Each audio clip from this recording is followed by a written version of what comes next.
মাকে সর্বদাই জপ করতে দেখা যেত। শেষ বয়সে শরীর যখন দুর্বল, অধিকাংশ সময়ই যখন বিছানায় শুয়ে কাটাতেন, তখনও জপের বিরাম ছিল না।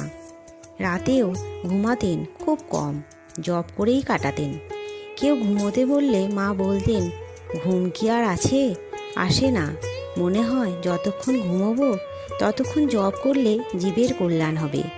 তিনি আরও বলতেন, কি করি বাবা, ছেলেরা ব্যাকুল হয়ে এসে ধরে, দীক্ষা নিয়ে যায়, কিন্তু কই কেউ নিয়মিত কেন, কেউ বা কিছুই করে না। তা যখন ভার নিয়েছি তখন তাদের আমাকেই দেখতে হবে, তো তাই জপ করি আর ঠাকুরের কাছে তাদের জন্য প্রার্থনা করি, হে ঠাকুর, ওদের চৈতন্য দাও, মুক্তি দাও। এই সংসারে বড়ই দুঃখ কষ্ট, আর যেন তাদের না আসতে হয়। জয় মা, মাগো।